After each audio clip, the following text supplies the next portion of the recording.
been triple jumping for 10 years and I was sponsored by Adidas, and that's like basically how I was able to fund my full-time athletics. But then in 2021, I missed out on the Olympics by 10 centimeters and I got dropped from the sponsorship. So I actually came across a TikTok video by Gary Vee and he was talking about NFTs. So because I did graphic design in school, I was like, I think I can make an NFT. So I made one, posted it on X, had literally no followers.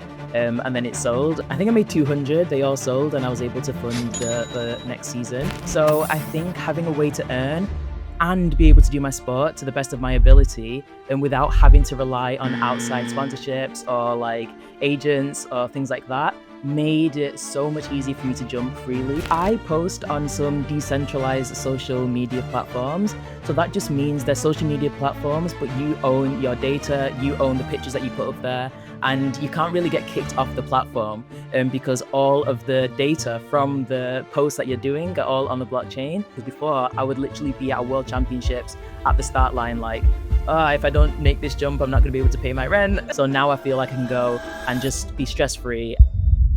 Actually, I was doing a little bit of research before we jumped on, and I saw that you're an 11-time triple jump champion. And then I started like going down the rabbit hole of like seeing videos of people doing it. It's pretty crazy. Like, so you just run as fast as you can and then like jump as far as you can, right? Yeah, well, it's like split into three. So you run, and then you do a hop, skip, and then a jump, and then they measure the whole thing. So yeah, it's a Oh, okay. crazy event for the body. I've had a few injuries, but it's fun when it goes right. Yeah, because it's so much pressure on probably your ankles, right? You have to, I Yeah. mean, probably train your ankles or so you don't get as hurt. Yeah. But yeah, just kind of fascinated. Like, how do you go from that to becoming like a crypto content creator? And I guess why? Like, why make the transition? Yeah, so yeah, I've been triple jumping for 10 years. And I was sponsored by Adidas, and that's like basically how I was able to fund my full-time athletics. But then in 2021, I missed out on the Olympics by 10 centimeters and I got dropped from the sponsorship. So I was like, okay, I need to figure out a way to fund my athletics because I still want to do it. So I actually came across a TikTok video by Gary Vee and he was talking about NFTs. So because I did graphic design in school, I was like, I think I can make an NFT.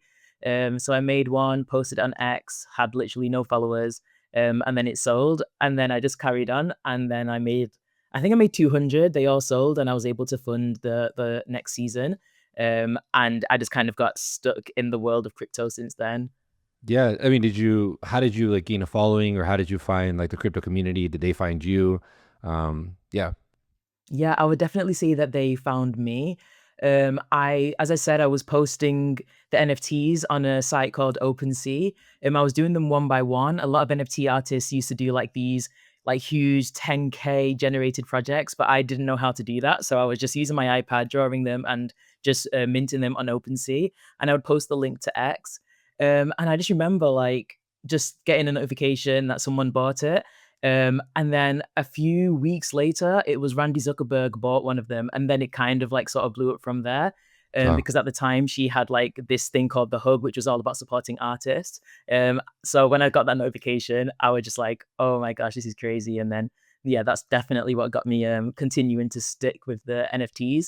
yeah. And then I moved into sort of content creation within crypto after that.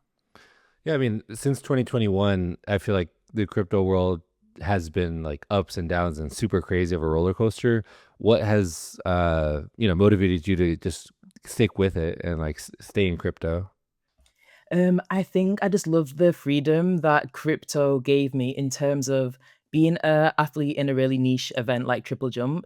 Getting sponsors is really difficult, and of course, I can grind on Instagram and grind on TikTok, but I'm still never going to become Serena Williams. Like triple jump just doesn't have that level of eyes on it as other sports do. So I think having a way to earn and be able to do my sport to the best of my ability and without having to rely on outside sponsorships or like agents or things like that made it so much easier for me to jump freely. So yeah, I'm definitely going into next year. And yeah, I'm going into next year with like just a lot more energy and a lot more focus because before I would literally be at World Championships at the start line, like, if I don't make this jump, I'm not going to be able to pay my rent. Mm, It's like that yeah. level of stress. And that's just not good for performing at the highest level. So now I feel like I can go and just be stress free. And I really want other creators to learn and other athletes to learn that, there's other ways of making income to do your passion. Yeah, I guess what's the traditional way that your peers or teammates like would make, is it fully sponsorships? Like if you don't, is it like partnerships on social, or is it like traditional brand partnerships, or kind of like what's the traditional monetization model? Yeah, so how it works when I was sponsored is that you'll get like a set amount for the year, and then you'd get bonuses based on performance. So if you qualify for an Olympics, if you make a world champs team, and then also for the distances or the times that you run. And then on top of that, they will ask you to post X amount of posts on social media each month. So it was almost like a content and performance based partnership all in one. And as I said, if you don't hit those targets, then you can just get dropped. So it's kind of cutthroat. But that's the way that many athletes will earn. If not, they just have part-time jobs, which again, if they're doing something that's on their feet all day and then trying to work out, again, that can be quite difficult. Yeah, I mean, it sounds like a great deal for the brand because they win no matter what. But super cutthroat for the creators, unless you have like a very strict, contract in place to cover your butt. Otherwise, they just gonna get a ton of reach and exposure and content out of the creators. So you said that um, you enjoy the freedom and like the just ability to do kind of whatever you want without having barriers. That's kind of like what I'm interpreting, because I understand crypto pretty well. But for the people who are listening who may not fully understand like what that means or the ethos of crypto, could you kind of break it down and share some examples of how you use it? Yeah. So I post on some decentralized social media platforms. So that just means they're social media platforms, but you own your data, you own the pictures that you put up there, and you can't really get kicked off the platform because all of the data from the posts that you're doing are all on the blockchain. So an example of this is Farcaster. So I use this and it's basically looks like X, but you've got a little crypto wallet inside. You can literally send crypto to your followers can send you crypto. But on top of that, you get like earnings just for posting. So whether that is from Farcaster itself or from actually your posts themselves. So if that sounds a bit complicated, it kind of is. But I think the more you sort of like just get into the world, you start to realize, wait, I could have been doing this the whole time. And a lot of creators who have really small amounts of followings are able to make a really decent amount of money that they wouldn't not have been able to make on Web2 platforms such as TikTok or X, where you have to reach that impressions threshold or that engagement threshold to be able to earn. With apps like Farcaster or Base App or Zora, you can literally earn from your first post. And I think that's kind of what makes it different than just the normal platforms that people are kind of used to. It's almost like the tipping economy, right? Like I think other platforms in the past and Web2 have tried this, it just didn't work. And in crypto, it's seamless because everybody has a crypto wallet, and like you said, everything's decentralized. The content's decentralized. You can't get booted off the platform. But so like you post something, you have let's just say 100 followers, and somebody in those 100 followers shares it or happens to have enough funds where they want to tip you for that content, and then that money is sent directly to you, right? Exactly. And I think another thing which seems to differ with crypto payments to traditional payments is that my husband's a music producer and he sells beats on YouTube, but then the website might take a cut of that. And then PayPal might take another cut of that. So then he's ended up with like a little amount of what his actual earnings is. But with crypto, the fees are something crazy like 0.001%. So you actually come away with a lot more. And I think that's what really draws me to it as well, especially as an athlete where things have always been like whether it's agents or the competition fees, and these little fees are always coming out. So just being in a world where the creator actually owns their things, I think is really cool. So today in 2025, going into 2026, like you don't have to share like, the numbers of how much like you make, but like the percentage of the pie is like 90% of your revenue coming from being a content creator in crypto, and that's how you fund your career. Or like what's the percentage of either consulting or any other types of services? Yeah, so I'd say like 50 or more, maybe like 60% comes from the content creation. So whether that's going to events around the world and making content for crypto companies, or whether it's monetizing my videos by minting them as NFTs or coining the content. And then aside from that, the 40% is kind of more advisory roles. So just kind of helping companies with their reach and getting to a broader audience. So that's kind of my two income streams. But I'll say, like, just to get an idea, that I have earned literally like 4 times the amount of my Adidas sponsorship just this year from doing this crypto content creation than when I was a full-time professional athlete ranked 12th in the world. So if that kind of can give you an idea of how it's been for me, this is kind of why I want more creators to learn about these things, because there's not actually that many creators. So a lot of these companies need content creators to be able to share these messages, make cool content. And then also, without having to work for companies, you can just monetize literally a picture of your coffee if you wanted to. So it's pretty cool. And like, how time consuming is all this? Because you're a professional athlete, so I imagine you have to train, you have to take care of your body, and then you're going to be traveling probably pretty soon for the next season. So how are you able to like balance all of this? One thing that I think is good is the fact that you can kind of make content about anything. So for me, when I was like last year, started my training, I decided like, why don't I just like vlog my training? I was doing this on Instagram anyway. So I started to make vlogs, like documenting my journey to the LA Olympics. And then each week I would just mint those videos, and then they could get like 1,000 mints or 1,000 people collecting them. And then that's me like making enough income for that month potentially. Yeah. So I feel like it wasn't over strenuous.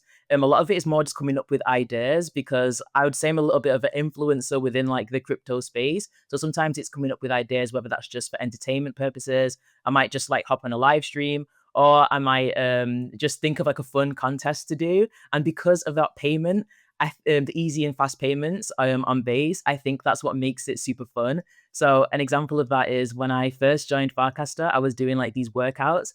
And then I would challenge people to complete the workouts. And then if they sent proof of their workout, I could literally just send them some money that was sponsored by a crypto company. So there's like fun things like that to be able to use these crypto rails to build community in a different way. That's awesome. And so like today compared to like 2021, it was way different, the NFT era. But like today, if you mint, let's just say like one of your vlogs, like what would you say like the incentive is for people to mint it or to buy it? I'm just trying to like position myself in the eyes and your like the eyes of somebody who's Web 2 is like understands like Bitcoin maybe a little bit at surface level, knows a little bit about ETH, but doesn't know a ton about this whole culture in the community. So like, yeah, well, why do people buy that? Like, what's the incentive for people to purchase them? I think what's really cool at the moment, and kind of been like the meta of this year, is that instead of NFTs, there's almost been a little bit of a pivot away. And actually, it's all about sort of coining your content. And that means that each post is actually a coin. Now, that sounds like really strange, but essentially, if I posted a picture like with my little camera and I'm like, got a new camera today, and then I can change the title of that to be new camera, and then that is now a coin and people can trade it. And that coin that is being traded is tied to my creator coin. So in my case, it's called Afro Chicks. And every time I do a post, it's kind of it's generating more attention to my creator coin. And the thing that's really cool about that, so imagine that you were really early to someone like I Show Speed or Mr. Beast, and you were like, I wish there was a way that I could support him, but then also like be able to earn off that at the same time. So if you're really good at like noticing people who you think are kind of on the come up, you can be like, okay, I'm going to buy their posts, I'm going to buy their coin, and hold on to that, because in 10 years time or 5 years time, they could be this huge creator, and their coin is actually going to go up in value. So I think it's being able to attach value to the creators, because we all know that creators are generating a lot of money for YouTube, TikTok, Instagram. So imagine if like just the community, people who support the followers, can actually have a little bit of upside in the creators' growth. So people's incentive to buy my content is, well, I can see that she's really within this ecosystem. She's making a lot of content. I want to get there early. So I'm going to buy her posts. I'm going to buy her content coin. And then as she grows, I'm going to earn a little bit with her as well. And I get percentages of those fees every single time a trade happens. Oh, that's So I cool. don't know if that explains it, Yeah. but that's kind of the incentive. And then when you compare it to like the Web 2 platforms, like the first one that comes to mind is like a Patreon, where the incentive is purely, I want to support this creator so they keep doing what they're doing, whether that's like writing or podcast or whatever. But it's like, 10 or 15 or maybe 20% of the incentive versus I want to support this creator and potentially get something in return down the line if I truly believe that, they're going to be a big success. which is completely different. Um, Yeah, yeah. have you found, I mean, I know the crypto community can be kind of like harsh sometimes, and cutthroat, but have you found like, a lot of haters, or how do you, deal with that? Especially like in that world, there's a lot of anonymous people or pseudonymous people who don't show like their face, and people can get really bold behind, a different persona. So A, have you kind of dealt with that, like the negativity, hate, and then B, how do you, deal with it? One thing I will say is that there definitely has been a lot of, I don't know, pressure. I'd say it's pressure on creators within the crypto space. Because as I said, if your name is being attached to these tokens, which is definitely making people money or losing people money, then people can get really annoyed about that. And that's something we saw really early on this year with the Hota, I don't even know how to say it, the Hota girl. She posted a coin. I think her team posted the coin, and then the token just kind of went like that. I think one thing that I think is really good and what I'm really excited about is that Base is kind of changing the narrative a little bit. That Hawktar launch was kind of done on Solana, same with Trump Coin and things like that. Whereas Base is kind of shifting it to a different sort of model. So with the Zora model, all the creator coins are tied to Zora, the coin. Sorry, I don't want to get too technical here, Yeah, but it's okay. basically it just means that like the creator does not own the whole supply of the coin. So I can't just be like, okay, I have all this Afro Chicks token, I'm just going to sell it all and make all the money. Zora is actually holding that in their like vault, and they just drip feed it to me each day. And I feel like that way the holders, the buyers have peace of mind that they're not going to get this huge dip. And the creator doesn't hold that responsibility of their token fully because they know that Zora are the ones who are sort of looking after the tokenization side of things. So the creator can just focus on making the content, and then all the devs and stuff can focus on the coin aspect of things. Yeah. I will say how I've dealt with any hate is just to ignore it, basically, because I know that if this model works well, it can really help a lot of creators. And I just know that, yes, it was very scary when I first did my first coin because I'm like, am I going to get cancelled? Am I going to open up X? And it's just like terrible. But that literally didn't happen. And I think the founder, Jesse Pollock of Base, has been very vocal in supporting creators and standing up for creators if there is any sort of backlash, but there honestly hasn't been for me. And I'm hoping that that's going to be the experience for many new creators to join as well. Yeah, I feel like there's so many creators and people in general that are like very tech forward, but not necessarily in crypto. That got into crypto during that crazy 2020 to 2022 era, 2019 to 2022 era, and either got rug pulled or lost a bunch of money, and that kind of turned them off. But I agree, like there's so much potential for especially creators and people who kind of put great stuff out there. So for those people that are somewhat interested, but afraid because they don't want to like piss off their audience, or they feel like they have a bad stigma on crypto in general, what would you kind of say to them? Like if you just had general advice or direction, or check out this tool to learn more if you when you think it's safe or like a good tool. Um, I think just sticking, me personally, I'm biased, but I would definitely say sticking with the base ecosystem. I think that is a really creator friendly ecosystem. So that would be the using the base app, using Farcaster, and using Zora and Rodeo. So they're like the four apps that I would definitely recommend using. And they're the ones I would say really protect the creators, and you probably not going to experience some of the craziness that you might have seen with other things. So I definitely say, yeah, stick with the base ecosystem if you're new. And then once you've kind of got the hang of things and learned a little bit more, then you can start branching out to other crypto currencies and chains and stuff like that. Yeah, I love that. And then so now, do you have an agent that kind of helps you manage these partnerships and these advisory roles that you have, or do you fully do it yourself? I fully do it myself. But it's getting to the point where I'm like, okay, I might need some help because there's a lot. I would say like maybe two, three companies a day asking me to make videos, and I'm like, I've just, I'm just one person who's like, no, I'm not new to making videos, but definitely new to having this volume of requests. So it's definitely something that I might need help with in the future. But right now, no, I'm just kind of doing it on my own. And then like when companies reach out and ask for a video, what are the kind of the requirements that they ask for? Because I think that's very relatable to a lot of YouTubers and traditional creators. Is like brand reaches out and they want to pay you X amount of dollars for a video. And then either it gets posted on your socials or it goes on the brand account or their brand account, and they have like 90 days to use it, or indefinitely for an ad that they could be used forever. But like in crypto, is it any different, or how are these companies structuring these deals with you? I'd say it's very different in crypto, actually. When I was sort of posting as an athlete on Instagram, it was very much contracts and like the things that you would say and how long the video would be used for and which socials is it going on. Whereas I think in crypto, because it's such a new industry, it's very scrappy, it's very startup. It's very much like, hey, could you make a video for us? And then I'm like, sure. When do you need it by? Or what do you want it to be about? And they'll be like, just on this app. And could you show how the app works? And then I'm like, cool. I'll send them my finished video. They'll be like, great, post it. And it's kind of that informal type of thing.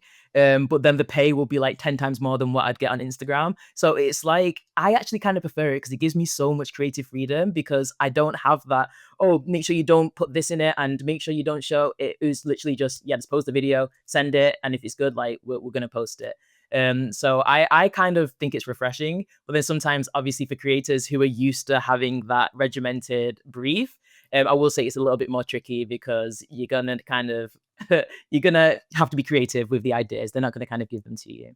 Yeah, I was listening yesterday to an interview with Casey Neistat. It's like OG YouTuber. Yeah. He's kind of been off the grid for a few years, but he was sharing how like when he first started doing YouTube and like getting really popular, and these brands started reaching out to do deals, sponsorship deals with him. That at first he's like basically saying like, yeah, my ego is overly inflated because I thought they wanted me and my creative brain, but in reality they just wanted my audience. And that's super early on in like the sponsorships journey of the creator world. But then he shares stories of like, yeah, like brands would reach out with this brief that said exactly what I had to create and how long it had to be, and that's just not my style. Like I like having full creative control. So I feel like people that are the creative types and have that energy would just like thrive in crypto if they give it a chance. But I guess why not do this in Web 2 aside from like the freedom and the monetary aspect? Because I think companies do have a lot more money to spend on this. Are there any other reasons why you think people should, just give it a try, or diversify a little bit, maybe 10% or 20% of their time and energy into dabbling with these apps? I just think like, okay, fair enough if we were in 2022 right now. Crypto's kind of dead, NFTs are dying, like no one's talking about it. But in this past year, like I have never seen crypto like so much in the news, and just seeing like the US have like a Bitcoin reserve and just seeing crypto everywhere. And even my parents are asking me like so many questions about crypto. So I feel like as you can see that crypto is like starting to kind of be on the rise again, but almost in a point where it's been taken a lot more seriously. I kind of feel like why wouldn't you want to be in this industry because you can be early into it. Imagine being part of YouTube right at the beginning. That's kind of what's happening now. So I just think that yeah, just think of it in the sense of crypto's really seeming like it's here to stay. Governments are taking it very seriously. There's a lot of legislation been happening, a lot of regulatory changes. So I feel like it's an exciting time. And if you can get in early and be the creator for this platform, I think in 10 years time you'll be like thanking yourself for just getting started with it. Yeah, I like that. Are there any like general themes of your content? I mean, I consume a lot of your videos and all that, which I love the helpfulness of it. But are there any consistent themes? Like when a brand reaches out to you, do you try to include like a certain aspect or positioning or anything like that? Um, I don't really know if there's like any major themes that they give me, but I do think that I know personally, I was diagnosed with ADHD at 15. So I do not want to read a whole 4-page white paper about this product and this app and how the token works. I want it to be in the most simple, easy, and like consumable way possible. So I make content that I want to see. And whether that is considered brain rot, I don't know, but it's very short form. I'm just literally like swiping away, or I'm just showing the apps very quickly. And then in the text, I'm just going to put it all there. And you can just bookmark it. When you're ready to read it, you can read it. And I think also simplifying a lot of the language is something that I do in all my videos. These people who work in crypto in the development side, they are super intelligent, but they do not know how to kind of explain these ideas in a way that a 5-year-old and your grandma could understand. It's just complete jargon and it makes no sense. So I really like to use the app myself and be like, so it's just an app where you can send people money really quickly, rather than being like, oh, it's a layer two blockchain where you, and it's Yeah. like, no, no, no, I don't, I don't want to hear it. So that's definitely what I do in my videos. Yeah, so like, let's say I'm a brand, I reach out to you and I just say, create a cool video. Like, what's your process from that point to delivery? Is you download it, you test it out, and then you kind of like, outline the script of like, okay, this app is basically X, Y, and Z. And then you start thinking of fun ways to show it. Or like, do you have a specific process or you just go randomly for each brief? Yeah, well, first, I always want to do my due diligence with the project. So I'll check it out. I'll have a look at who's following them. Is Base following them, for example? A founder's following them. And then that kind of gives me like a green light. Okay, I think this is a project which I definitely would want to work with. Another thing that I'll do is I'll have a look through the white paper. So I'll do the boring stuff and I'll read what is it that they're actually about. And then I will have a play around with the app. I will log in and I'll swap and I'll see, does it work fast? Is it good? And then I'll ask a few questions and I'd be like, okay, can I just confirm that this is open to everyone? Do you need to be holding X amount? Which, I'll ask these types of questions. And once I have all the information and I feel like I have a good understanding, I'll just go on doom scroll. I'm going on TikTok, I'm going on Instagram, I'm looking at the, trending sounds, and the basically the trends, what's funny, and then I'm just applying crypto to that. So an example of this is when I was, going to Cannes to make content for a company called Matcha. I was literally just looking at, sporty basketball trends and then just applying that to their team and the things that they're shipping. And then that kind of did well within the, posted on X, which their target audience is there. So that's kind of the way I like to go about things. And it's unique within the crypto space because not many people are actually doing it that way. So I think that's kind of why my videos tend to stand out. And then are you getting all these inbound? Do you do outbound? Do you meeting people at conferences? I think it's super different from a lot of Web2 creators where they have like an agent and their agent is doing like dozens of outbound, in their network every day. And then until they find a brand that fits with the creator and then they kind of go through that entire process. But how are you landing these partnerships? One thing that's kind of cool about crypto is that they kind of go by this proof of work model where they just look at the stuff that you've done. So I could literally, I don't need to ask for permission. I could just be like, okay, I'm going to make a video about this blockchain. And I'm going to make a series actually. I'm going to make 4 videos about this blockchain. And then I'm just going to tag them. And more times, like most times, if these videos are good, they'll just reach out because they're like, okay, we need more video creators because I think a lot of these companies do need video creators and people who can simplify these messages. And then, yeah, I do go to conferences as well. And then when I'm there, people might see me making a video and they'll be like, oh, hey, can you make a video for us too, type of thing. So I can go to a conference for one company and then end up making videos for another one while I'm there. That's Awesome. happened before.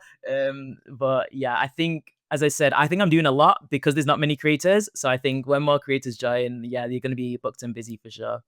Yeah, I mean, it's good that you're doing it now because then you can build like the brand and reputation, and then you kind of position yourself in a way that earlier creators couldn't.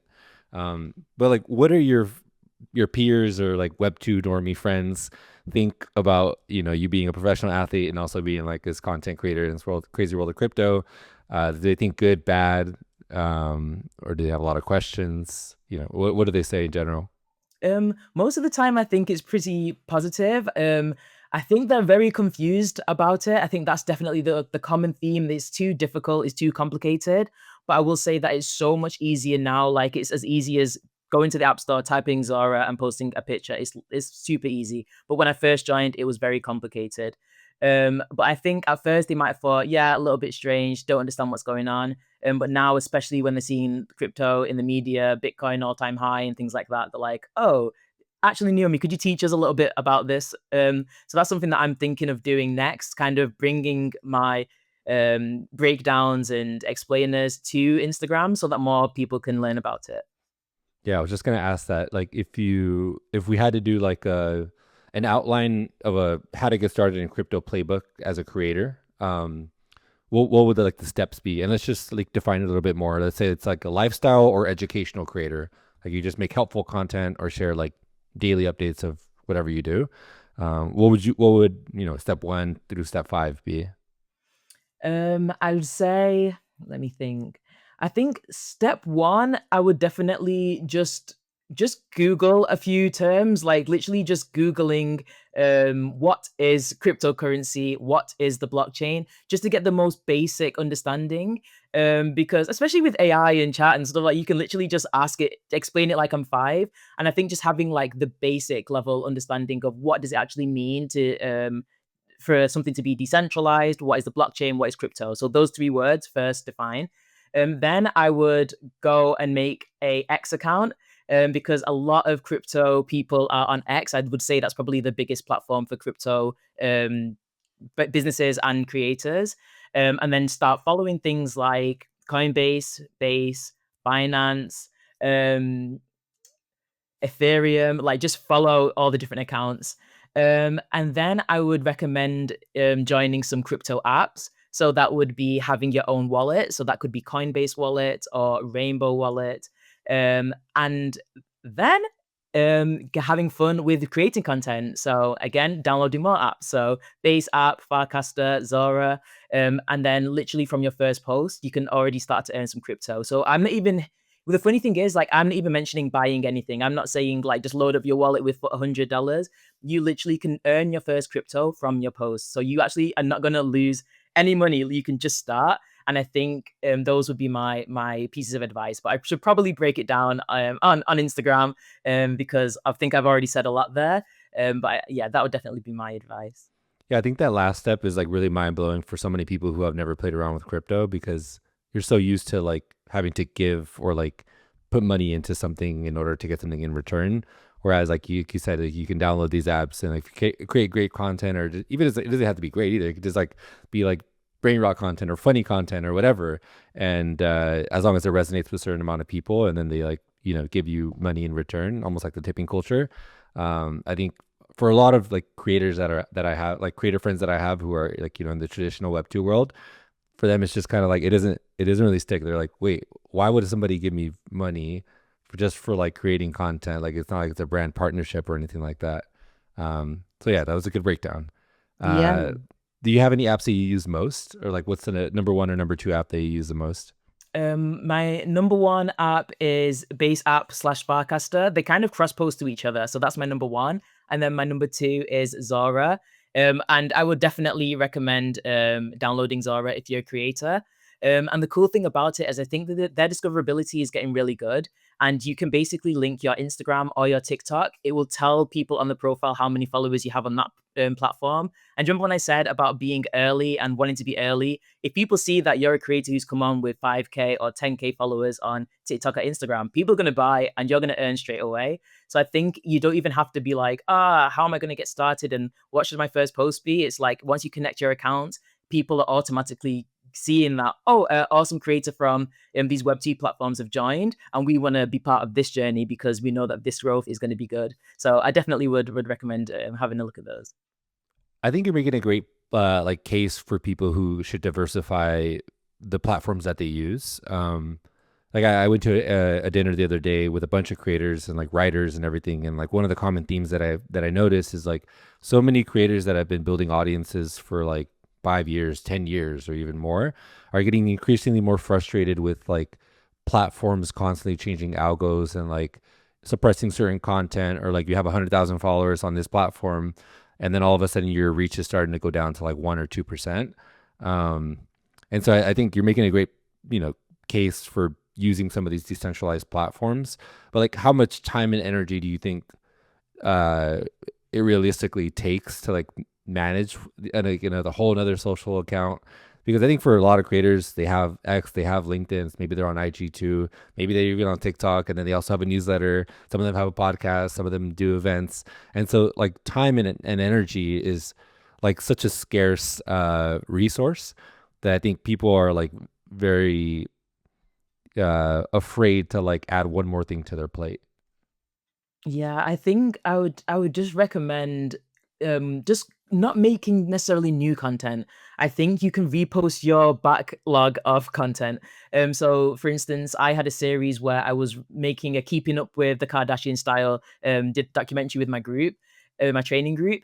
and this content was from like 2 years ago, and I just started posting them on Web3 platforms, and then they were being sold like they were brand new, because to this audience, they've never seen it before. So I think the stress for a lot of Web2 creators is, I have to come up with my new content. Okay, what's trending this week? But trends and all that stuff does not matter as much within this audience. I think they're just excited to have creators join, want to learn more about crypto, and then also those creators who can tell these stories in a much simpler way. I think it's definitely something that's in demand, and I think adding it, as I said, I think it's something that that you'll thank yourself for in like 5 years' time. So yeah, just kind of wait up like that.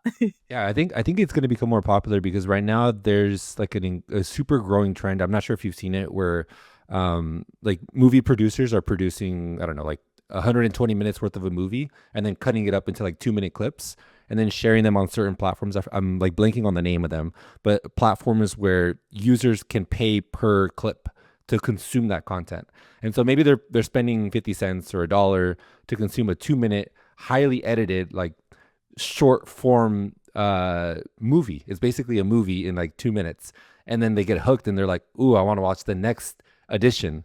And then next thing you know, they pay for 30 different 30 different mini movies, but they've consumed an entire movie over that 30 shorts or whatever it is, and they've paid $30 to $60. So it's becoming more and more of a trend. I think in Asia it's like blowing up, and the United States is starting to blow up too. So hopefully people start seeing that as like, oh, okay, well, I don't have to necessarily make like a huge production movie. I can just do something on my own and test out on these other platforms, these crypto platforms, before committing to, dropping 100 grand on a full blown movie, because the production quality is like super high on these platforms. They're basically like full blown cinema movies. Yeah. Wow, I actually haven't heard of that. That is so cool. But yeah, I definitely can see the like how that links, and yeah, I just think this experiment. I think we're just definitely, crypto's in a very experimental phase right now, and you just don't know what type of content people are going to resonate with. So whether that's as I said, just getting your backlog of things, or if you're making something new and then putting it into small chunks, like I think just try it. And I think they have like quite a high I don't know, I can't remember the term of it, but you can upload like large files as well. So it's not even like you have to do it all short form. So I definitely think there's ways to experiment, and we are actually seeing some people from traditional media come into Web3 as well. So we have the co-founder of Netflix actually create coinage on Zora, and another project as well called Shibuya Film. I think they just won a Grammy. It's the first like Web3 project to win a Grammy, and that was funded through putting the content on the blockchain and getting funding through those speculators, collectors, holders. I think it's a more powerful community to have than just followers who passively consume the content, but these are people who are kind of sticking with you on the journey and want to be part of it. They can earn, and then you can earn from it. So I definitely feel like it's definitely a cool thing to explore and experiment with. Yeah, I feel like you're inspiring me to like do more too, because I feel like right now in my creator journey or creator career, I'm like so stretched thin, because I'm doing like the newsletter, the show takes a lot of time and energy, Twitter, LinkedIn, sometimes Instagram, but I've been in crypto for, I don't know, 8 years now, 7, 8 years now. So one of the reasons why like the past 3 years I kind of just stopped cold turkey is because like working with A16Z crypto, having to go through like compliance and legal. I just didn't really want to have to do that. So I was like, well, if I'm going to have to ask for permission, I might as well just not do it, because it just becomes like one more loop to go through. But now that I'm kind of doing this thing pretty much full time, I should do more. So you'll see me on these platforms if I can just carve out, a few hours a week to bulk create or something like that. Yeah, well, I'll definitely be an early supporter of you, yeah, because I know your journey is going to be, well, it already is amazing, and that's the type of thing. Like when you look at someone like yourself who has just been, I don't even know, just creating just top tier level content, and it's like, yes, you know that in Web2 your platforms is going to keep growing and growing, but imagine seeing that chart sort of grow and grow with it, and seeing those holders and support your journey from now up until when you're like. So I just feel like you definitely should, and I'm definitely going to be be supporting that journey too. Thank you. Appreciate it. Another question that I have is like, I ask a lot of guests that come on the show, whether they're like indie hackers or traditional creators, or even just like, internet founders, like how has distribution and building an audience played a role in your journey as a creator or as an internet builder. And I think for you in particular, it's a little bit different, right? Because I mean, I don't want to speak for you, but just comparing like Web 2 to Web 3, you don't necessarily have to have an audience when you join these platforms in order to be successful from day one. Whereas a lot of traditional creators, if they don't have a certain amount of audience, then they're not going to be able to sell their ebook or sell their course or sell their membership because there's nobody to sell to. And so I guess I should just ask the question, like, how has building, distribution in your audience played a role, and how much of a role has it played? Yeah, I think it's definitely possible. And it's a weird one because it's not easier, but if you put like the work and time in, it definitely can be. And I say this because in crypto, a lot of people are still anonymous. They have still have cartoons as their profile pictures. So if somebody with a cartoon as their profile pictures can be one of the top earning creators in the space, if you're somebody who's already putting your face out there on every single platform, it already gives you that leverage where people can connect to you. They can see your eyes, they can kind of get to know you a little bit more. So it's a little bit easier, I would say, just whether you are somebody who's super comfortable in front of the camera or you're super focused on your writing, people don't necessarily care about who you are. It's just like the value that you bring to the space. So I definitely feel like, yeah, it can be difficult because you have to put the time and effort in, but it's definitely, I think, easier. It's been easier for me than on Instagram and TikTok and things like that. And I think also going back to that point of holders versus followers, as an athlete, when I have been to world championships, I'll see people and they'll be like, "Oh, I saw you on TV," and like, "Oh, I follow you," and stuff, and I'm like, "Oh, cool." But I feel like when people are like, "Oh, I hold your token," it's like, "Oh, wow, you actually helped me to get to the world championships." It's not just like you followed me. Like I appreciate the follow, but knowing that somebody has literally, put their money towards helping me achieve their goal, it means like so much. So I feel like it keeps me kind of more motivated as a creator, knowing that people believe in me and have almost like put their proof of belief like on the blockchain to say like, no, I think this creator is gonna blow, and I'm gonna like put my money where my mouth is in a way. So yeah, that's definitely something that I would say about the crypto audience. Proof of belief. I like that. You should write like a piece on that. Proof of belief, and then like share your story. One of the cool, interesting things is like I said, a lot of traditional creators are a little bit afraid of like stepping into crypto because some people might have like a bad stigma of it or like perception of it. But you just shared something really interesting that reminded me of like there's so many pseudonymous characters that like they have their personality on these decentralized platforms or even on Twitter. A lot of them have like Twitter accounts that are not their name and not their face, but they're on it active every single day. So another option could be just like starting an account on one of these decentralized platforms uh and not use your full identity and just like tasting it to be able to like see what it's like, see what the culture is like without having to like have your whole Web2 audience see that you're doing this and maybe like call you out or whatever. Um, one of the guys that I've met in the world of not crypto but just like traditional tech, I guess his name is a car dealership guy.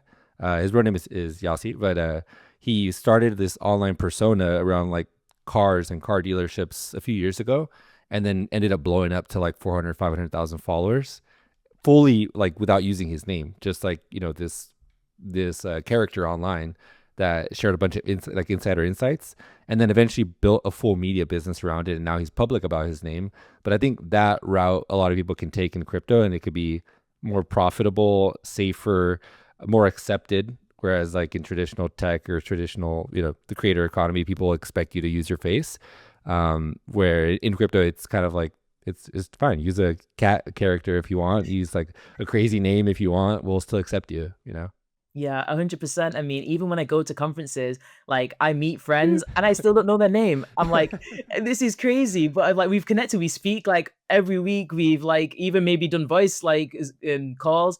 And this is the first time I'm seeing you in real life, but I still don't know your name. But it's just funny how much like, on the internet you can get like a, I don't know, a bad comment from someone and you can see their face, but you don't know who they are. And I don't know, but then it's weird that you can actually make these friendships with somebody who has a picture of like a giraffe as their profile picture, and it's almost a more solid friendship than the one where you know who the person, like what their name is and what they look like. And I almost feel like it's kind of that Love Is Blind, more genuine actual friendships as well. So I do think that, yeah, if you want to experiment with not, they call it doxing if you don't want to dox, then you don't have to.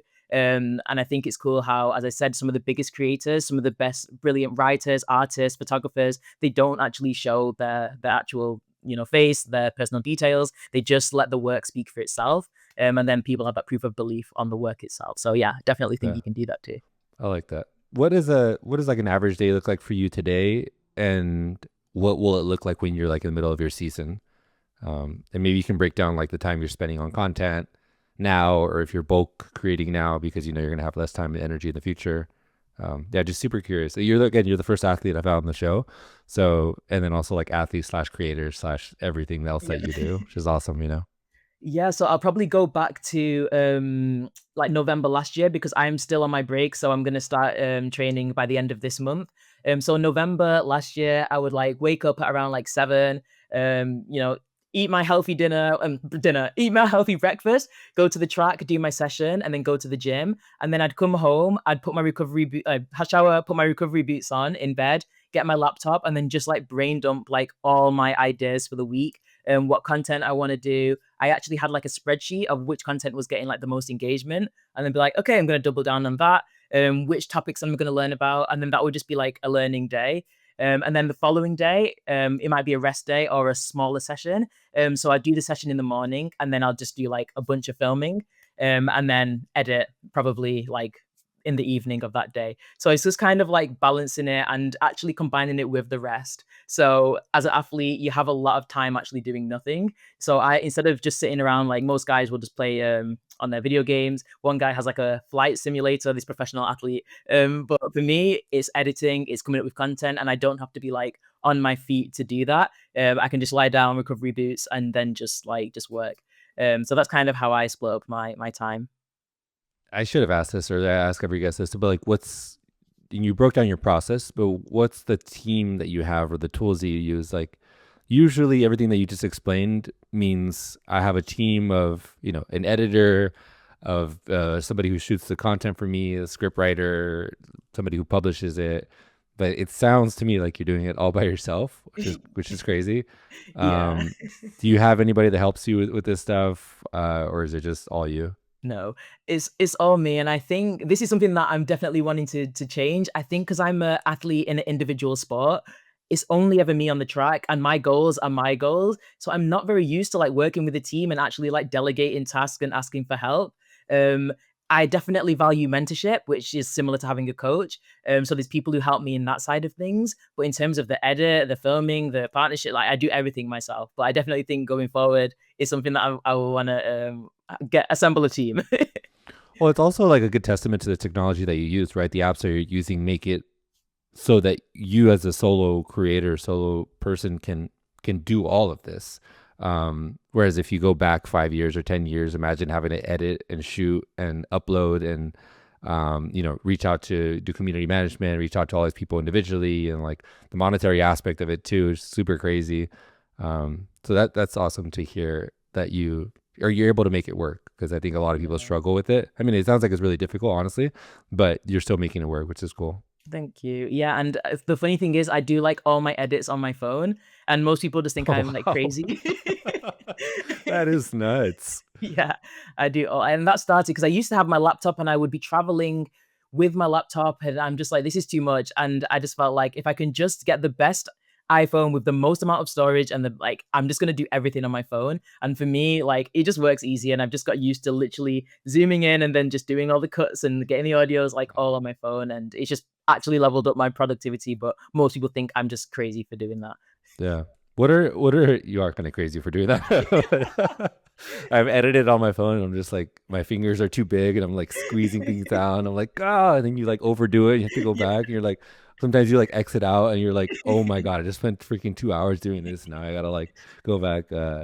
Okay, well, I digress. What are like some of the goals that you have coming up, maybe this upcoming season, both personally, professionally, and then also as a creator? It seems like you're like on a really cool trajectory, and I'm gonna keep supporting you. But like, what do you want to achieve, or like, what are you aiming towards? I think I just want to continue making these videos for the different companies. But I also definitely want to teach other creators how to do it as well. And also with athletes, like I would love to do like an in real life like workshop with athletes, with young like budding creators, and then just teaching them some of these tools. Because as I said, when I got that news that I was losing my sponsor, it was just heartbreaking, and a lot of athletes would just quit at that point. And I don't want to see athletes who were in my shoes just quit. So if I can kind of give back and teach the skills that I've learned, I'd definitely love to do that. And then professionally, as in with sport, there's a lot of huge competitions coming up next year. So there's definitely, I've got my eyes on those. And I want to document all of that on the blockchain as well. And I think that again will add to the hype of my content coin, and people thinking like, actually, I'm gonna support her as an athlete, but also as a creator at the same time. And yeah, I think I just want to keep growing. I want to be like one of the best creators within crypto. And yeah, just see where I can take it basically. Yeah, one of the reasons why I really wanted to have you on the show, and like, there's a bunch of people that started reaching out when I made that call to action, or like, call to whatever. I asked who like I should have on the show that could talk about like crypto content creation, and one of the reasons why I wanted to have you is because I feel like you're the most relatable in terms of like, you're an athlete. It's like your full-time job or something that so many people have seen on TV or seen and know very well, versus somebody who's, like you said, super technical and knows all the aspects of crypto and can like, use all this jargon and talk about the money and everything. Whereas like, you're like, hey, I'm a creator. I do this for a living, but I'm also an athlete and I do that for a living. And here's how I use these platforms. And it's less of a pitch. It's more of like, this is just how I'm using it. And this is what's working for me. So I really appreciate you like just sharing candidly and being super real with it.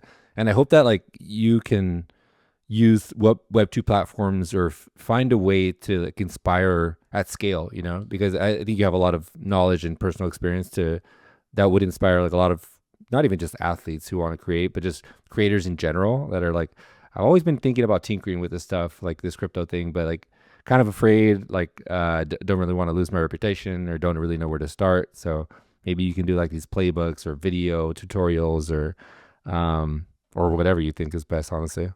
Yeah, I think that definitely is really encouraging. I think I always like, as I said, I've been an athlete for like most of my life, so a lot of my things is always centered towards that. But then when you say like, actually, no, you can think bigger than that. You can just make these videos for everyone, for creators, rather than just like, again, I'm talking about how niche triple jump is, and I'm like, how about I just do it to this niche audience? And I think a little bit of that is that imposter syndrome, because I feel like now I'm really confident in this crypto content creation, and then when I go back to the web 2, I have a little bit more fair. So what advice could you give to me of actually like not being afraid to actually be like, no, I want my videos to reach more people, and how can I actually do that? What steps would you recommend for me? I feel like leaning into the athlete thing makes you 100 times more relatable than somebody who acts as like a crypto expert trying to teach Web2 people.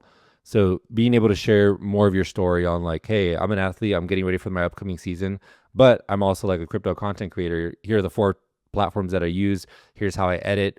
Here's like a very surface level explanation of how the platforms work. Here's why I prefer, like everything I'm saying could be a series or like a video or an essay. Like, here's why I prefer these versus a Patreon, or like, here's the multiples of money more that I've made and why people are paying me to make this, or talk about the supply and demand. To like everything that you're experiencing, just jotting them all down. Like, I have this tab on my phone that's just called like content ideas, and I bring, every time I think of an idea, I drop it in there, and that could turn into like a newsletter post or like a tweet storm or whatever, or even a video. So I feel like everything that you're experiencing in real time, just like jot it down, and like that can turn into like a piece of content that's part of like a broader, crypto 101 or crypto content creator 101 series that could be indefinite. Oh, that's really helpful. Yeah, I'm definitely gonna watch this back and yeah, do what you've told me to do, because I think just sometimes I just need that push, and it's like, okay, I've kind of understand this world, but then now I really want to allow more people to learn about it, and I'm gonna have to, let go of that imposter syndrome, and yeah, write down the ideas and try and teach as many people as I can as well. So thank you. Well, yeah, no problem. Well, I think one thing that would scale your thoughts really well, in especially with people that are like web 2, is probably just documenting in like a blog or like a newsletter, so that whenever people have questions, you could just send it to them and it kind of outlines exactly what you're thinking, and it's like tied back to your domain, your personal website. so people trust you more. They get the trust, the verify that you created it, you wrote it, it's relatable. I think the video, like short form video, is great too, but short form video gets lost after like Mm. 72 hours, Yeah. and unless you're like sharing it back, then it's hard to see like a repository of content and like consume all of it. Whereas like if you do like a personal blog that says like, you can name it the series Crypto Content Creator 101 Playbook or whatever, and then keep adding to it over time, and then it becomes discoverable, but also like you can share that entire playbook with people that are interested, your teammates, your friends, and then they can consume on their own pace versus like watching short form videos. Yeah, no, that's a really great idea. So yeah, I'll work on that, and then you can work on getting Yeah, on and then Zora. So yeah, yeah, we'll do a trade. that's hell yeah, I love it. All right, is there anything else that I didn't ask that you think I should have, or anything else you want to share about like your career as like an athlete? I think that's super fascinating too. So if there's anything else you wanted to share. I think the only thing I want to share is that, yep, I'm still aiming for the 2028 LA Olympic Games. So yeah, I definitely would love if people could, follow my journey to that games by following me on Instagram. It's Naomi Metzger underscore, and then also keeping up to date with my crypto on AfroChicks NFT on X. So that would be the only thing I would ask. But yeah, if you are watching the LA Olympics, if you're around LA in 2028, please come and watch. And I hope that I'm there, and I'll say hi. Great, thank you. Before I let you go, I have one question because I, Yeah. I love working out and I love like fitness and everything.